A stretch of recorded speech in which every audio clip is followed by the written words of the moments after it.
جب انسان دنیا میں اعمال کر لیتا ہے تو مرنے کے بعد اچھے اعمال کی جزا دے دی جاتی ہے، برے اعمال کی سزا دے دی جاتی ہے۔ تو اب یہ اللہ کے ولی قبر میں بیٹھ کر قرآن مجید کی تلاوت کیوں کر رہے ہیں؟ تو جو دنیا والے بزرگ تھے انہوں نے قبر والے بزرگ سے سوال کر لیا کہ حضور ذرا ایک بات بتائیے، آپ مرنے کے بعد قبر میں رہ کر قرآن مجید کی تلاوت کیوں کر رہے ہیں؟ تو ان قبر والے بزرگ نے جواب دیا، حضور بات یہ ہے کہ جب مرنے کے بعد میں قبر میں پہنچا تو قبر میں پہنچنے کے بعد مجھ سے منکر نکیر نے سوالات کیے۔ جب منکر نکیر کے سوالات میں کامیاب ہو گیا، جب میں ان کے سوالات میں پاس ہو گیا اور مجھے جنت کا پروانہ سنا دیا گیا، میں اپنے نامہ اعمال میں اللہ رب العزت کی بارگاہ میں جب کامیاب ہو گیا تو پھر مجھ سے کہا گیا اور مجھے اس بات کا اختیار دیا گیا کہ اے بندہ مومن، تم اپنے سوالات میں کامیاب ہو چکے ہو، تم نیک بندوں میں شمار ہو چکے ہو، اب بتاؤ تم کیا چاہتے ہو؟ ایسی کون سی چیز تمہیں عطا کی جائے جس چیز کے ذریعے سے تمہارے دل کو سکون حاصل ہو، جس چیز کے ذریعے سے تمہارے دل کو اطمینان پہنچے، جس چیز کے ذریعے سے تمہارے دل کو بہت سکون حاصل ہونے لگ جائے؟ تو میں نے اللہ رب العزت کی بارگاہ میں عرض کیا کہ مولا تبارک و تعالی، میں حافظ قرآن ہوں، جب دنیا میں رہتا تھا تو صبح سے لے کر شام تک اللہ رب العزت تیری کتاب کی تلاوت کیا کرتا تھا، شام سے لے کر صبح تک جب کبھی مجھے موقع ملتا تو میں تیرے قرآن کی تلاوت کیا کرتا تھا، میں قرآن پڑھنے والوں سے بھی محبت کیا کرتا تھا، خود بھی کثرت کے ساتھ قرآن کی تلاوت کیا کرتا تھا۔ میرے مالک اللہ عز و جل، میں یہ چاہتا ہوں کہ مجھے قبر میں رہ کر قرآن پڑھنے کی اجازت عطا فرما دی جائے، مجھے قبر میں رہ کر قرآن کی تلاوت کرنے کی توفیق عطا فرما دی جائے، مجھے قرآن پڑھنے کی اجازت مرحمت فرمائی جائے۔ جب میں نے اللہ رب العزت کی بارگاہ میں یہ سوال کیا تو بارگاہ الہی سے مجھے قرآن مجید کی تلاوت کرنے کی اجازت مل جاتی ہے۔ جب مجھے قرآن کی تلاوت کرنے کی اجازت مل گئی تب سے لے کر اب تک میں اللہ رب العزت کے قرآن کو پڑھتا چلا آ رہا ہوں۔ اب دنیا والے بزرگ کہنے لگے جب سے آپ کا انتقال ہوا ہے کیا تب سے لے کر آج تک قرآن کی تلاوت بھی کر رہے ہیں؟ ہاں، جب سے انتقال ہوا ہے تب سے لے کر آج تک قرآن کی تلاوت کرتے چلے آ رہا ہوں۔ کتنی مرتبہ قرآن کو ختم شریف کر لیا ہے؟ تو قبر والے بزرگ نے جواب دیا کہ اے اللہ کے ولی سنو، جس دن سے میرا انتقال ہوا ہے اس دن سے لے کر آج تک میں نے الحمدللہ 70,000 مرتبہ قرآن مجید کا ختم کر لیا ہے، 70,000 مرتبہ میں نے مکمل قرآن مجید کو پڑھ لیا ہے۔ جب دنیا والے بزرگ نے اتنا سنا تو بے ساختہ ان کی زبان سے نکل پڑا سبحان اللہ۔ جب ان کی زبان سے سبحان اللہ نکلا تو قبر والے بزرگ کہنے لگے آؤ یار ایک سودا کر لیتے ہیں۔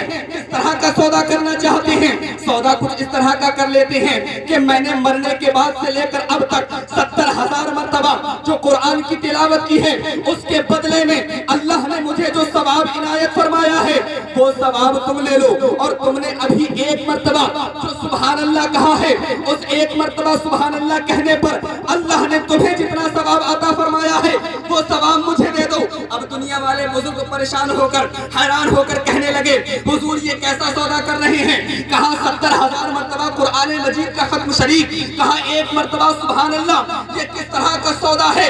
تو قبر والے بزرگ نے ارشاد فرمایا جناب دراصل بات یہی ہے، میں آپ کو بتاؤں کہ میں نے قبر میں رہ کر 70,000 مرتبہ جو قرآن پڑھا ہے، 70,000 مرتبہ قرآن پڑھنے پر بھی قبر میں اتنا ثواب نہیں ملا جتنا دنیا میں رہ کر ایک مرتبہ سبحان اللہ کہنے پر عطا کیا جاتا ہے۔ سبحان اللہ سبحان اللہ۔ اس لیے آپ سے بار بار کہا جاتا ہے کہ سبحان اللہ کہیے، تو اس میں آپ کا کتنا بڑا فائدہ ہے یہ ہم اور آپ ابھی اندازہ نہیں لگا سکتے۔ مرنے کے بعد جب قبر میں پہنچیں گے تب سمجھ آئے گا کہ دنیا میں سبحان اللہ کہنے کے لیے کیوں کہا جاتا تھا۔ اور الحمدللہ ہم اور آپ یہاں دادا میاں حضور کے عرس شریف کی تقریب میں جو تشریف لائے ہوئے ہیں تو یہ ہم آئے نہیں ہیں، کس کی بس کی بات ہے جو عرس کی محفل میں چلا آئے؟ نہ میں آ سکتا ہوں، نہ آپ آ سکتے ہیں، نہ کوئی امیر آ سکتا ہے، نہ کوئی غریب آ سکتا ہے، نہ کوئی ادنا آ سکتا ہے، نہ کوئی اعلیٰ آ سکتا ہے، نہ کوئی دولت والا آ سکتا ہے، نہ کوئی غریب آ سکتا ہے۔ عرس کی محافل میں، عرس کی مجلسوں میں صرف وہی آتے ہیں جنہیں عرس والے بلا لیتے ہیں۔ مطلب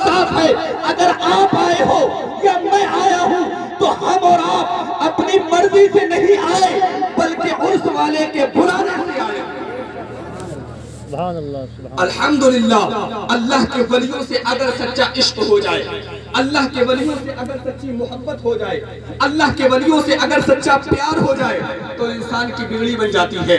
اسے کتنی رحمتیں ملتی ہیں، کتنی برکتیں ملتی ہیں، اس کے گھر میں کتنی برکتوں کا نزول ہوتا ہے، یہ انسان پتہ نہیں کر سکتا ہے، اس بات کا اندازہ نہیں لگا سکتا ہے۔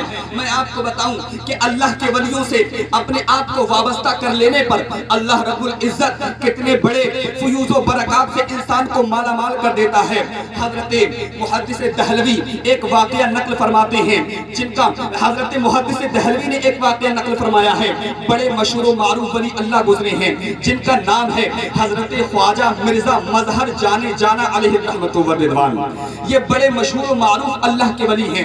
حضرت خواجہ مرزا مظہر دہلی کے رہنے والے ہیں اور آپ اپنے وقت کے بڑے مشہور و معروف ولی اللہ تھے۔ آپ کے زمانے کی بات ہے کہ ایک شخص نوجوان ہے، اس کی شادی کا انتظام بالکل قریب ہے، اس کی شادی کا آج دن ہے۔ شادی کرنے کے لیے تمام باراتیوں کو ساتھ میں لیتا ہے، گھر والوں کو ساتھ میں لیتا ہے، اپنے رشتہ داروں کو ساتھ میں لیتا ہے، گھر والوں کو ساتھ میں لیتا ہے اور شادی کے لیے نکاح کرنے کے لیے اپنی بارات کو لے کر جا رہا ہے۔ اب بارات کہاں جانی ہے؟ بارات جو ہے وہ کشتی کے دریا کے دوسری پار جانی ہے۔ دریا کے اس پار اس کا گھر ہے، دریا کے اس پار بارات جانی ہے۔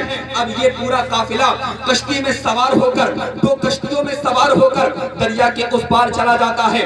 جب دریا کے اس پار پہنچے، بڑی دھوم دھام کے ساتھ اس نوجوان کی شادی ہو جاتی ہے۔ اپنی بیوی کو ساتھ لیتا ہے، باراتیوں کو ساتھ لیتا ہے، گھر والے ساتھ ہیں، عزیز و اقارب ساتھ ہیں، تمام کے تمام لوگ شادی کی تمام تقریبات کو اپنے اختتام پر پہنچانے کے بعد کشتی میں سوار ہو جاتے ہیں، اپنے گھر کی طرف چل پڑتے ہیں۔ جب تمام کے تمام قافلہ، پورا قافلہ دریا کے بیچوں بیچ میں پہنچتا ہے، اچانک سے ایک طوفان آ جاتا ہے، اچانک سے ایک بھنور ان دونوں کشتیوں کو گھیر لیتا ہے۔ اب جو ہی بھنور نے کشتیوں کو گھیرا، جو ہی طوفان نے کشتیوں کو گھیرا، دونوں کشتیوں کو چکنا چور کر دیا، دونوں کشتیوں کا تختہ پلٹ دیا، دونوں کشتیاں ڈوب گئیں۔ کشتیوں کے اندر جتنے باراتی تھے تمام باراتی ڈوب گئے، اس نوجوان کے جو عزیز و اقارب تھے وہ بھی ڈوب گئے، جو اس کے خاندان والے تھے وہ بھی ڈوب گئے، ماں باپ بھی ڈوب گئے، بھائی بہن بھی ڈوب گئے، کوئی باقی نہیں بچا۔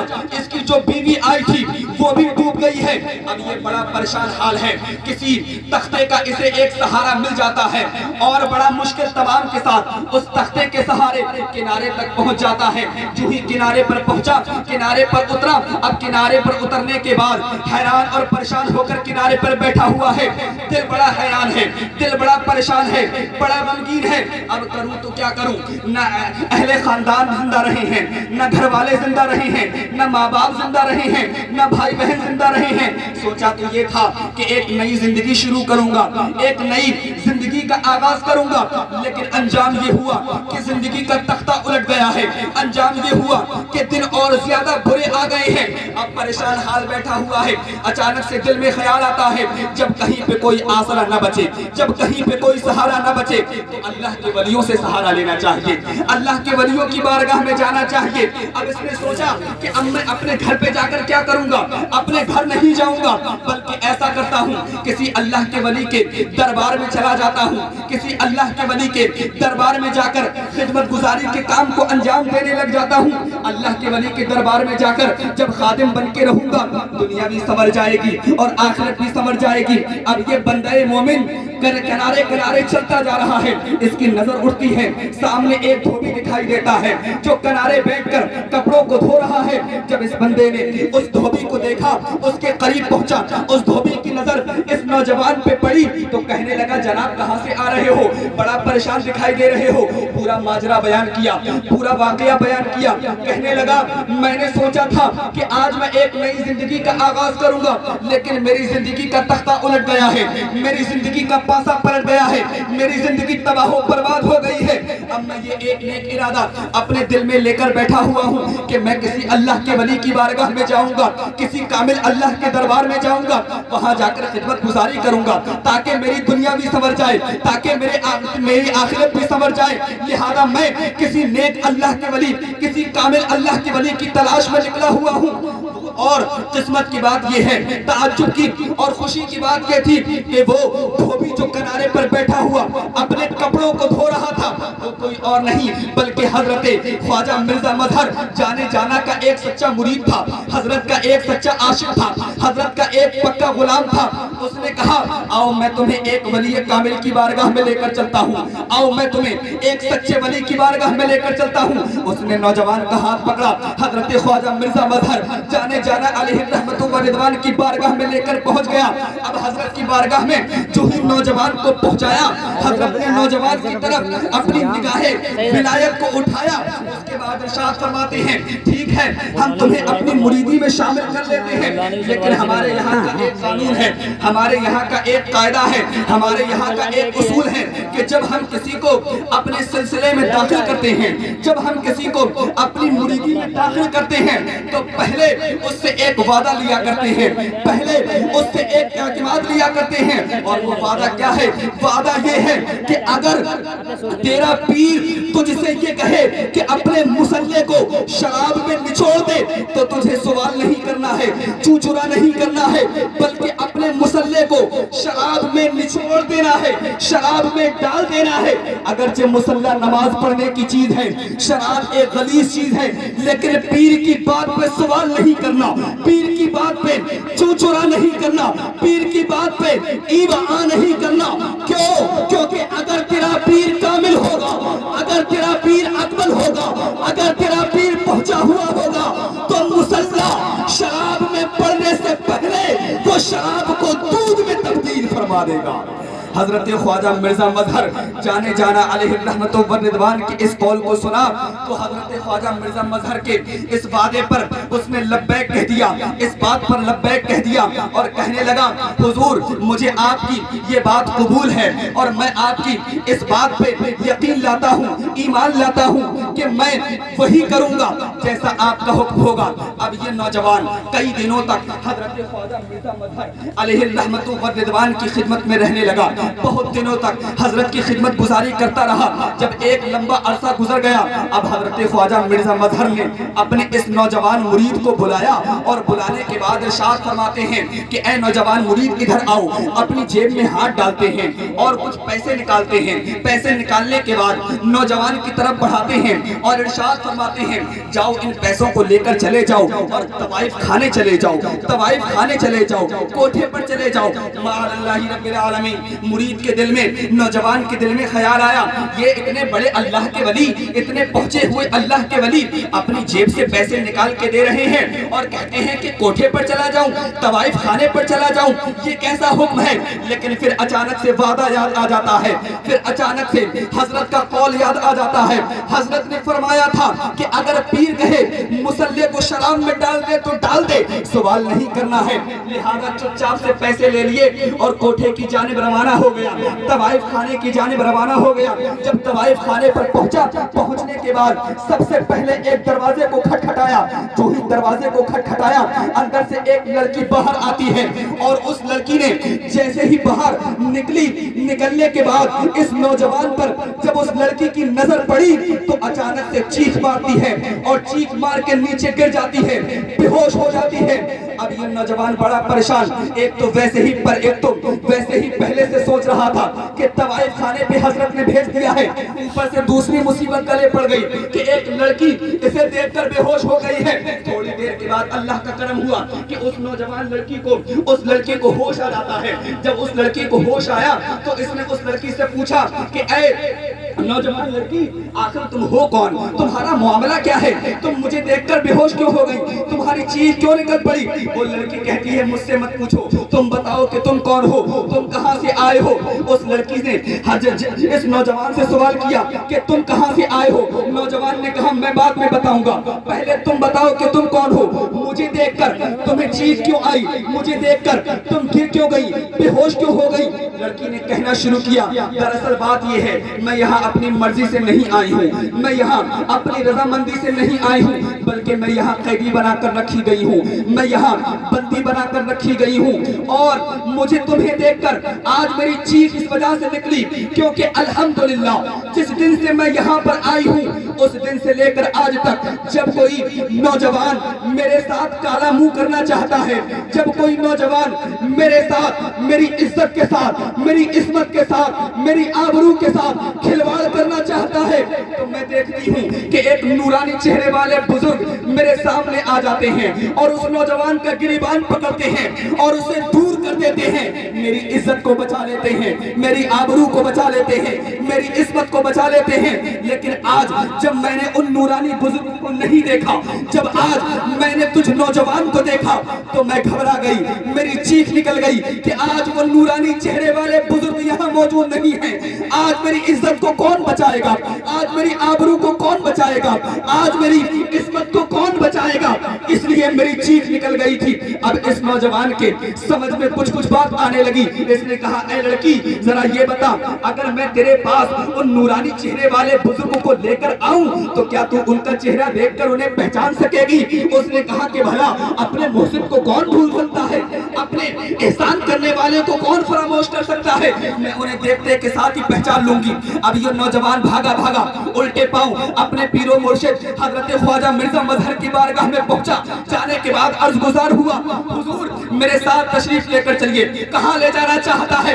ارے حضور چلیے تو صحیح، کہاں لے جانا چاہتا ہے؟ حضور چلیے تو صحیح۔ جب اصرار پہ اصرار کیا حضرت خواجہ مرزا مظہر جانے جانا علیہ الرحمت و رضوان اس نوجوان کے ساتھ ہو لیے اور طوائف خانے پہنچے تو جیسے ہی اس لڑکی کو باہر دیکھا، اس لڑکی نے حضرت خواجہ مرزا مظہر کو دیکھا تو نوجوان کو مخاطب کر کے بولی اے نوجوان سن کہ میری عزت کو بچانے والا، میری آبرو کو بچانے والا، میری عصمت کو بچانے والا کوئی اور نہیں بلکہ تیرا پیر یہی خواجہ مرزا مظہر ہے۔ جب اس نوجوان لڑکی نے اتنا کہا، نعرہ رسالت، مسلک اعلیٰ حضرت، مسلک اعلیٰ حضرت، بستی بستی قریہ قریہ، بستی بستی قریہ قریہ، نعرہ تکبیر۔ جب نوجوان لڑکی نے اتنا کہا تو حضرت خواجہ مرزا مظہر کی بارگاہ میں ان کے قدموں میں گر پڑی، پھر عرض کرنے لگی حضور ایک بات سمجھ نہیں آ رہی ہے کہ جس دن سے میں یہاں بندی بن کر آئی ہوں، جس دن سے میں یہاں قیدی بن کر آئی ہوں، اس دن سے لے کر آج تک آپ میری عزت بچاتے چلے آ رہے ہیں، میری آبرو بچاتے چلے آ رہے ہیں، میری عصمت کی حفاظت کرتے چلے آ رہے ہیں، لیکن آج جب یہ نوجوان میرے دروازے پر آیا، آج جب یہ آپ کا مرید میرے دروازے پر آیا تو آپ مجھے بچانے کے لیے کیوں نہیں آئے، آپ میری حفاظت کرنے کے لیے کیوں نہیں آئے؟ حضرت خواجہ مرزا مظہر مسکرائے اور ارشاد فرماتے ہیں بیٹی بچایا خیروں سے جاتا ہے، اپنوں سے نہیں بچایا جاتا۔ لڑکی پریشان، حضرت کیا فرمانا چاہتے ہیں، کیا کہنا چاہتے ہیں؟ حضرت خواجہ مرزا مظہر نے اب اپنی زبان حال کو کھولا، ارشاد فرمانے لگے بیٹی ذرا یہ بتا کہ تیری فلاں تاریخ کو شادی تھی کہ نہیں تھی؟ ہاں حضور فلاں تاریخ کو میری شادی تھی۔ پھر تیری برات کشتی میں سوار ہوئی کہ نہیں ہوئی؟ ہاں حضور میری برات کشتی میں سوار ہوئی، کشتیاں دو تھیں، ہاں حضور دو کشتیاں تھیں، دونوں کشتیاں واپس، ہاں حضور دونوں کشتیاں واپس آ رہی تھی۔ اس کے بعد کیا ہوا؟ اس کے بعد یہ ہوا کہ جب کشتیاں دریا کے بیچوں بیچ میں پہنچی تو اچانک سے ایک طوفان آیا اور اس طوفان نے دونوں کشتیوں کو اپنی چپیٹ میں لے لیا، دونوں کشتیوں کو نیست و نابود کر دیا، دونوں کشتیوں کا تختہ الٹ دیا، دونوں کشتیوں کو ڈبو دیا۔ میرے خاندان والے بھی ڈوب گئے، میرے رشتہ دار بھی ڈوب گئے، میرے گھر والے بھی ڈوب گئے، میرے ماں باپ بھی ڈوب گئے، میرے شوہر کے ماں باپ بھی ڈوب گئے، حضرت میرا شوہر بھی ڈوب گیا اور میں بندی بن کر کسی طرح سے بچ بچا کر یہاں پہنچی۔ حضرت خواجہ مرزا مظہر نے ارشاد فرمایا نہیں نہیں، صرف تو نہیں بچی تھی، تیرا شوہر بھی بچ گیا تھا، اور یہ میرا مرید جو تیرے سامنے کھڑا ہے یہ کوئی اور نہیں، یہ وہی تیرا شوہر ہے۔ تو اگر کوئی بندہ مومن اللہ کے ولیوں سے وابستہ ہو جاتا ہے تو آپ سوچیں کہ اس کی دنیا کیسی بن جاتی ہے، اس کا رتبہ کیسے بڑھ جاتا ہے، بچھڑوں سے کیسے ملا دیا جاتا ہے۔ جس طرح دنیا میں مدد ہوتی ہے انشاءاللہ عز و جل ویسی ہی مدد قیامت میں بھی ہونی ہے، ویسی ہی مدد قبر میں بھی ہونی ہے، ویسی ہی مدد پل صراط میں بھی ہونی ہے، ویسی ہی مدد حشر میں بھی ہونی ہے۔ لوگ کہتے ہیں اللہ کے ولیوں سے کچھ ملتا نہیں، ارے مانگنے والا ہونا چاہیے، لینے والا ہونا چاہیے۔ اللہ کے ولیوں کے در سے کیا نہیں ملتا؟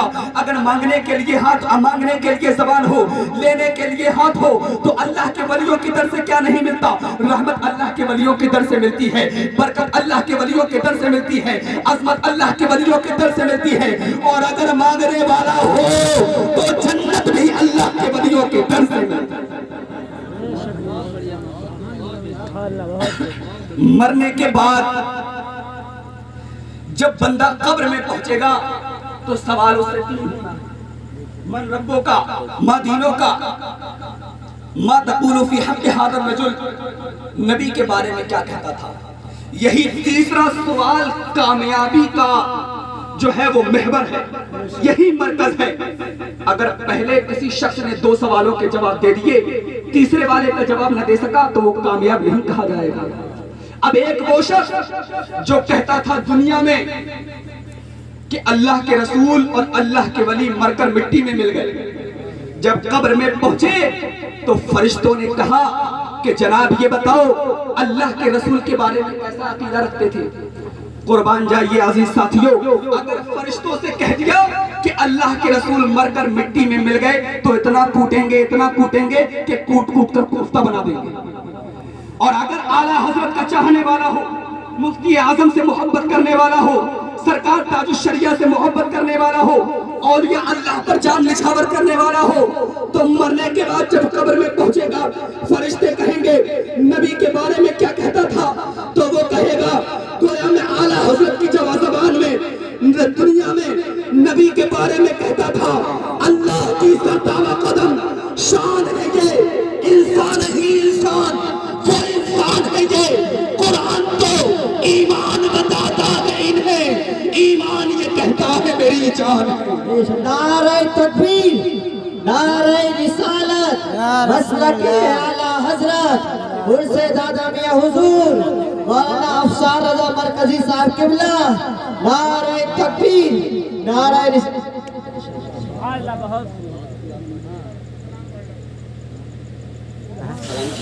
کوئی بات نہیں انشاءاللہ، وقت بھی بہت زیادہ ہو گیا ہے۔ اللہ رب العزت اس جلسے کو اپنی بارگاہ میں قبول فرما لے، اور جن لوگوں نے اس میں حصہ لیا اللہ رب العزت ان کے کاوشوں اور کوششوں کو قبول فرما لے، اور بولنے میں جو غلطی ہوئی اللہ رب العزت انہیں معاف فرمائے۔ وما علینا الا البلاغ، السلام علیکم۔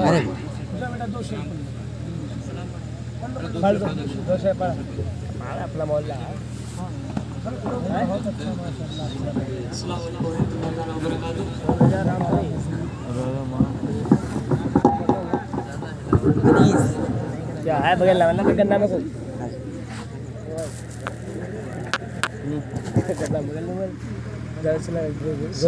روک دے کہاں سے روک دے؟ ارے یہیں سے ریکارڈنگ ہو جائے گی، کتاب تو اچھا ہے۔